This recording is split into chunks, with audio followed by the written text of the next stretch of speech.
Governorka gobolka Nairobi Mudane Sakaja Johnson ayaa maanta booqasho aan caadi ahayn ku soo gaaray xaafadda Soomaalidu u badan tahay Islii ee magaalada Nairobi caasimadda dalka Kenya. Maayarka ayaa waxa ku soo dhaweeyay gudaha xaafadda xildhibaanka degmada Kamakuji xildhibaan Yuusuf Xasan, MCA-ga laga soo doorto waqooyiga Islii Axmed Qadar Dabar, mas'uuliyiin kala duwan oo iskugu jira gudoomiyayaal, saraakiil ciidan iyo dhammaan bulshada qaybaheeda kala duwan ee ku sugan gudaha xaafadda. Maayar Sakaja ayaa socod dheer ku soo maray dhammaan laamiyada xaafadda Islii, isagoo intuu socodku ku jira indhayn ku tagay goobo kala duwan oo lagu wada dayactir sida wadooyinka mara gudaha xaafadda Islii. Maayarka ayaana ujeedka booqashadiisu waxay ahayd sidii wax looga qaban lahaa dayactirka wadooyinka mara xaafadda Islii oo muddooyinkii ugu dambeeyay si aad u soo hagaagayay. ugu horreyn xildhibaan Axmed Qadar Dabar, xildhibaanka laga soo doorto waqooyiga Islii, iyo xildhibaan Yuusuf Xasan oo ah xildhibaanka degmada Kamakuji ayaa si wada jir ah u soo dhaweeyay gafanarka, iyagoo sheegay inuu yahay gafanarkii ugu horreeyay ee soo mara gobolka Nairobi soona gaara xaafadda Soomaalidu u badan tahay ee Islii. mahadnaqayaa gabnarka inuu maanta soo booqday.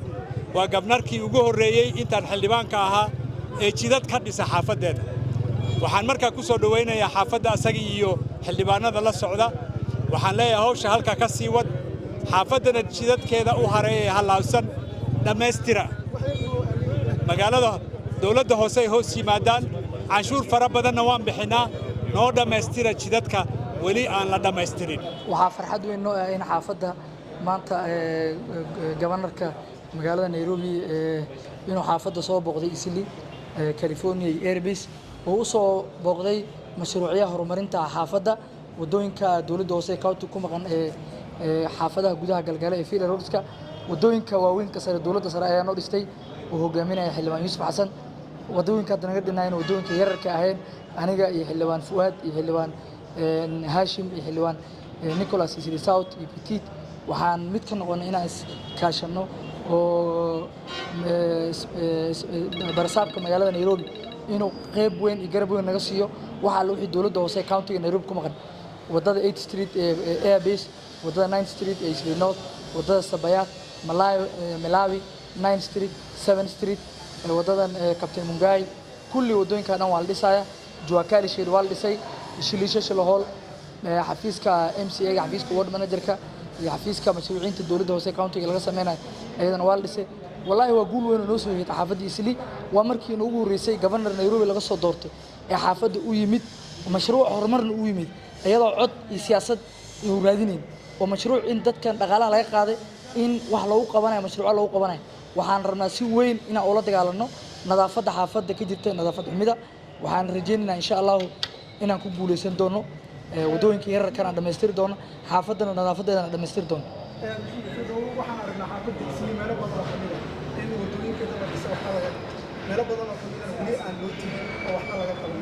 ma kala hadashay taas maanta waan kala hadlay. dawladdu waxay ku shaqeysaa waxa la dhaho budget iyo maamul ay ku shaqeysaa. sanadkan intaas la soo gelin, sanadka dambe intaas la soo gelin, sanadka dambe intaas la soo gelin.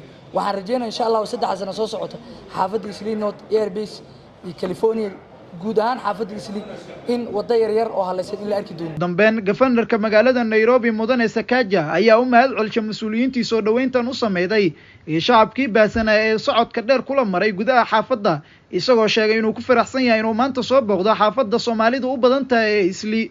Ningependa kushukuru Mheshimiwa Yusuf na wabunge MCAs wa Kamkunji constituency kwa sababu ya partnership ambayo tuko nayo. We're working well together and this is the harmony that we need throughout the city. Watu wa Kamkunji ni watu nawapenda zaidi, nawapenda sana. Nawashukuru walinishikilia, mlinipigia kura nikashinda, ndio maana narudisha mkono kwa kufanyia kazi. Hizi barabara ambazo tumezindua leo sio za mwisho. Tuendelea kufanya barabara zaidi.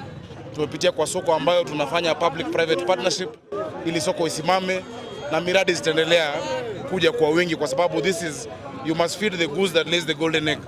Kamkunji constituency is the second biggest revenue provider. Abdi Fatah Farah Sane on Cable TV, gudaha xaafadda Islii Nairobi, Kenya.